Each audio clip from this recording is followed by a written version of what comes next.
Okay guys, आज हम लोग क्लास 12 का फर्स्ट चैप्टर सॉल्यूशन स्टार्ट करने जा रहे हैं। हालांकि सॉल्यूशन का जो टर्म्स है वो ऑलरेडी हम लोग 11th में पढ़ चुके हैं, तो बहुत हद तक जो है हम लोग 11th के क्लास को के साथ रिलेट कर देंगे सॉल्यूशन के चैप्टर को। हालांकि जिसके पास पहले से ही नोट्स अवेलेबल होगा 11th का वो पढ़ सकते हैं। तो थोड़ा बहुत हम लोग जो है 11th का जो है कंसंट्रेशन का टर्म्स है, अदरवाइज वेपर प्रेशर है। तो कंसंट्रेशन का टर्म्स के अंदर जो हम लोगों ने 11th में पढ़ा था, molarity, molality, mass percentage, volume percentage, mole fraction, ये सब फिर से हम स्टार्ट करेंगे। उसको करने का पर्पस बस यही है कि उसके साथ रिलेट करना है हम लोग को कोलिगेटिव प्रॉपर्टीज के अंदर। कारण कि जो बोर्ड्स में जो क्वेश्चंस आते हैं उसके लिए जो कोलिगेटिव प्रॉपर्टीज है वो काफी इंपॉर्टेंट टर्म्स बनता है जो कंसंट्रेशन ऑफ टर्म के साथ रिलेट होता है। उसी तरह सेकेंड टर्म्स जो हम लोग को पढ़ना है वो है वेपर प्रेशर। और वेपर प्रेशर के अंदर जो वेपर प्रेशर है उसके अंदर हम लोग आइडियल नॉन आइडियल गैस के अंदर जाएंगे, उसके अंदर पॉजिटिव और नेगेटिव डेविएशन देखेंगे। तब हम लोग आएंगे कोलिगेटिव प्रॉपर्टीज के अंदर।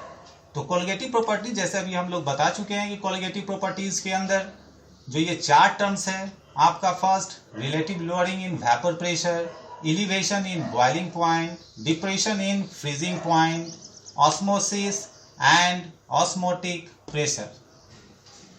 उसके बाद एक टर्म्स आता है जो काफी इंपॉर्टेंट टर्म है, ये भी जो आपके बोर्ड्स के एग्जाम में इससे क्वेश्चंस जो है रिलेट करके पूछा जाता है, वांट हाफ फैक्टर। और तब हम लोग पढ़ेंगे लास्ट में सॉल्युबिलिटी ऑफ गैस, जिसके अंदर एक साइंटिस्ट के को हम लोग को पढ़ना है जिसके लॉ को वो है हेनरी लॉ।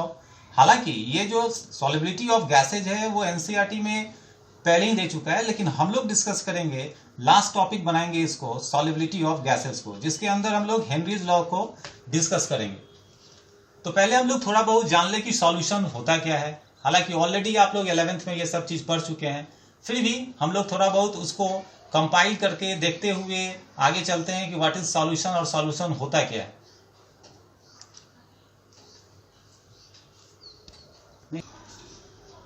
ओके गाइस, तो हम लोग जो 11th से पहले भी पढ़ चुके हैं, थोड़ा बहुत जान रहे हैं सॉल्यूशन के बारे में, जो 11th के साथ हम लोग मैचअप करके चलते हैं कि सॉल्यूशन होता क्या है। जो लोग पहले से जान रहे हैं बहुत बेहतर है, वो खुद से जो है अपना इंडिविजुअली या सेपरेटली पढ़ाई कर सकते हैं, लेकिन थोड़ा बहुत हम उसको लेते हुए चल रहे हैं जो उसके बाद हम लोग आगे की क्लास में देखेंगे। तो सॉल्यूशन क्या है जो हम लोग पहले से जान रहे हैं, काफी नीचे से जानते आ रहे हैं।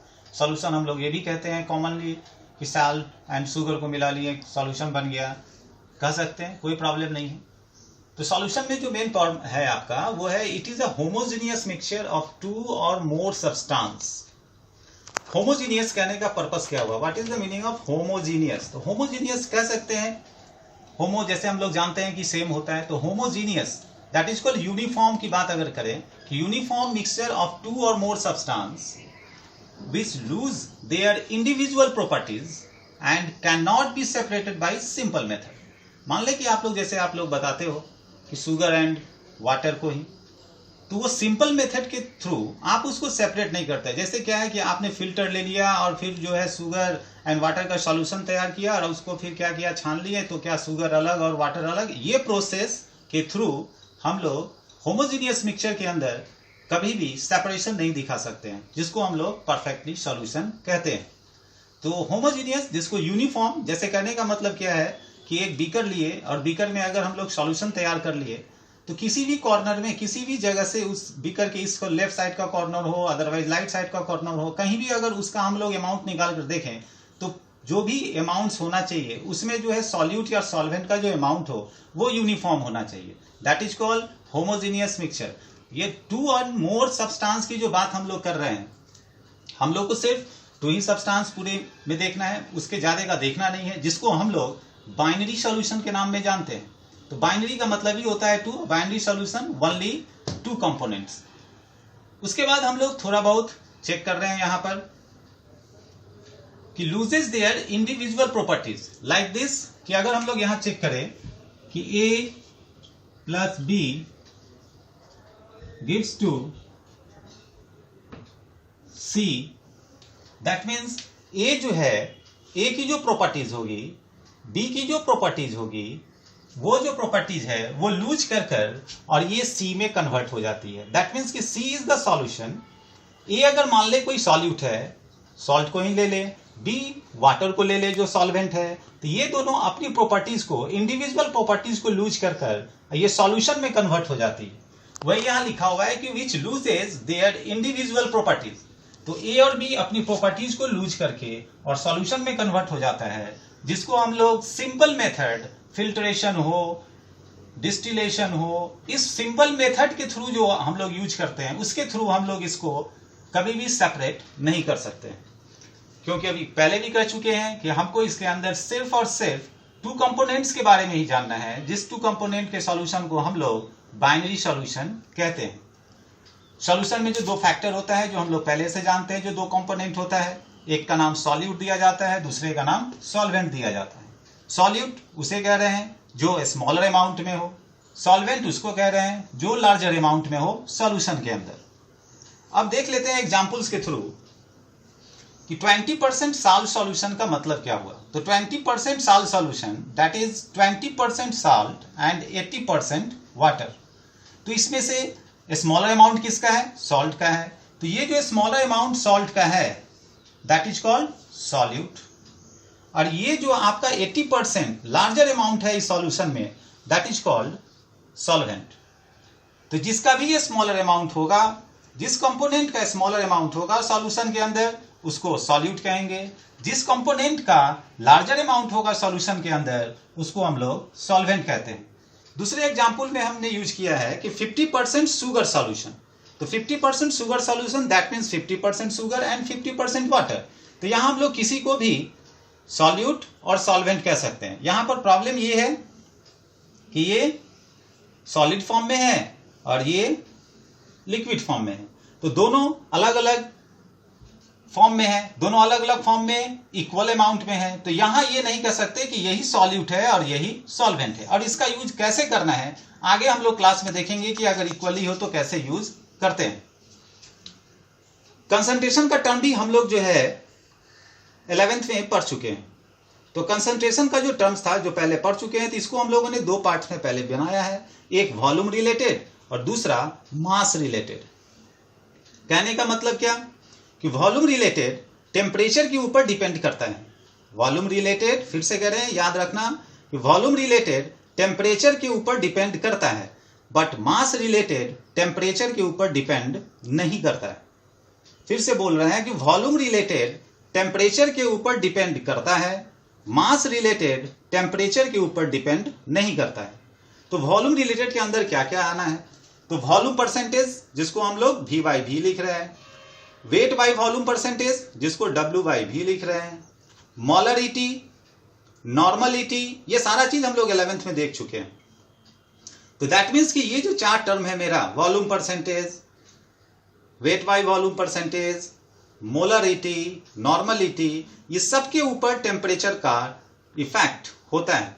बट मास रिलेटेड में अगर हम लोग यूज करते हैं तो ये है mass percentage W/W, mole fraction, molality, ppm, ppm जिसका फुल फॉर्म हम लोग जानते हैं पार्ट पर मिलियन, पार्ट पर बिलियन भी होता है जिसको हम लोग ppb कहते हैं। तो फिर से कहें, कंसंट्रेशन ऑफ टर्म्स को हम लोगों ने दो पार्ट्स में इसलिए बनाया है, एक वॉल्यूम रिलेटेड, दूसरा मास रिलेटेड। वॉल्यूम रिलेटेड टेम्परेचर के ऊपर डिपेंड करता है, जिसके अंदर आता है आपका ये volume percentage, weight by volume percentage, molarity, normality. Mass related temperature के ऊपर डिपेंड नहीं करता है, जिसके अंदर आता है mass percentage, mole fraction, molality, ppm, part पर मिलियन। तो ये जो कंसंट्रेशन का टर्म्स है, जिसमें पहला जो हम लोग यूज करेंगे और पढ़ेंगे उसको जो हम लोग पहले भी पढ़ चुके हैं, जो पहला टर्म है मेरा वो है मास परसेंटेज W/W। तो यहां तक जो ये है कॉमन सी बात है जो आप 11th में पढ़ चुके हैं, जिसको हम लोग एक शॉर्ट वर्जन में समझते हुए निकलते हैं। क्योंकि ये जो कंसंट्रेशन का टर्म्स है, खासकर आपका molarity, normality, mole fraction and molality, ये जो चार टर्म है इसका इस्तेमाल हम लोग को काफी अच्छे से करना होगा, इसकी स्टडी काफी अच्छे से करना होगा। क्योंकि इसी का इस्तेमाल लेकर हम लोग को आगे जो मेरा टर्म्स बनता है कोलिगेटिव प्रॉपर्टीज, जिसके साथ रिलेट होता है ये सारा चीज जिससे क्वेश्चंस आपके बोर्ड में इसके साथ और कॉलिगेटिव प्रॉपर्टीज के टर्म के साथ पूछा जाता है। तो हम लोग अब पहले कंसंट्रेशन को लेके चलते हैं मास परसेंटेज। तो मास परसेंटेज को एक एग्जांपल्स के थ्रू समझते हैं कि हमने क्या किया कि ए solution of NaCl in water is 5% W/W, वो क्वेश्चन ही आपको मेंशन करके देगा इस ढंग से। तो इस लाइंस का ए solution of NaCl in water is 5% W/W, यानी कि weight upon weight, otherwise mass upon mass हम लोग बोलते हैं। तो इसका मतलब क्या हुआ कि that is 5 gram NaCl is present in 100 gram solution. 5 gram NaCl is present in 100 gram solution. तो हम लोगों ने मास परसेंटेज का एक फॉर्मूला बना लिया कि mass percentage is equal to हो गया क्या, mass of solute divided by mass of solution, और परसेंटेज के लिए मल्टीप्लाई बाय 100। अब देखते हैं यहां क्या है सॉल्यूट, जो अभी जस्ट पीछे बात हो चुकी है कि सॉल्यूट हम लोग सॉल्यूशन के स्मॉलर अमाउंट को कहते हैं। सॉल्यूशन किसको कहते हैं, तो सॉल्यूशन उसको कहते हैं हम लोग combination of solute and solvent. तो अब हम लोग यहां देखें कि 5 gram NaCl is present in 100 gram of solution, जिससे हम लोगों ने बना लिया कि mass percentage is equal to mass of solute divided by mass of solution into 100। अब इसी टर्म्स को हम लोग एक एग्जांपल्स के थ्रू, यहां क्वेश्चंस के थ्रू समझते हैं। लाइक दिस कि 10 gram salt is dissolved in 100 gram water, find mass percentage. तो इसमें से जो मेरा स्मॉलर अमाउंट है वो कौन है, 10 ग्राम। जो मेरा लार्जर अमाउंट है वो कौन है, 100 ग्राम। और अभी हम लोग जान चुके हैं कि जो स्मॉलर अमाउंट होता है वो सॉल्यूट होता है, जो लार्जर अमाउंट होता है वो सॉल्वेंट होता है। तो मास परसेंटेज पर अगर इसको हम लोग फॉर्मूले पर पुट करते हैं तो मास परसेंटेज का जो फॉर्मूला है मास ऑफ सॉल्यूट, तो स्मॉलर अमाउंट कौन सा है, 10 ग्राम। तो हम लोगों ने डाला यहाँ 10 ग्राम। उसके बाद लिखा हम लोगों ने मास ऑफ सॉल्यूशन। तो सॉल्यूशन कैसे तैयार होता है, combination of solute and solvent. तो ये सॉल्यूट है, ये सॉल्वेंट है, दोनों को कंबाइन करने के लिए दोनों को क्या कर दिए, ऐड कर दिए। तो यहाँ 100 ग्राम, यहाँ 10 ग्राम, तो टोटल कितना हो गया, 110 ग्राम। अब यहाँ 0 से 0 हम लोगों ने क्या किया, खत्म किया। तो 0 से 0 खत्म करने पर आया क्या मेरा, 100 डिवाइडेड बाई 11। अब इसको जब डिवाइड करेंगे तो 11 9 या 99.0 फिर 9 परसेंटेज, ये इसका आंसर आता है। तो ठीक है, चलो ऐसे अगर ठीक है कि ऐसे पता चलता है कि हाँ ये सॉल्यूट है, ये सॉल्वेंट है। सॉल्यूट को हम लोगों ने डाल दिया, सॉल्वेंट के लिए सॉल्वेंट को और सॉल्यूट को कंबाइन करके हम लोगों ने सॉल्यूशन को डाल दिया, परसेंटेज के लिए 100 से मल्टीप्लाई कर दिए और मास परसेंटेज निकाल दिए। बट ऐसा भी हो सकता है कि वहां पर आपका मास ऑफ सॉल्यूशन नहीं भी दिया, ये भी पॉसिबिलिटी है कि मास ऑफ सॉल्यूशन न दिया हो, बट एक चीज दिया हो जिसको हम लोग डेंसिटी कहते हैं। तो ठीक उसी को चेक करते हैं दूसरे क्वेश्चंस के थ्रू कि 10 gram salt is present in 100 ml of solution. 100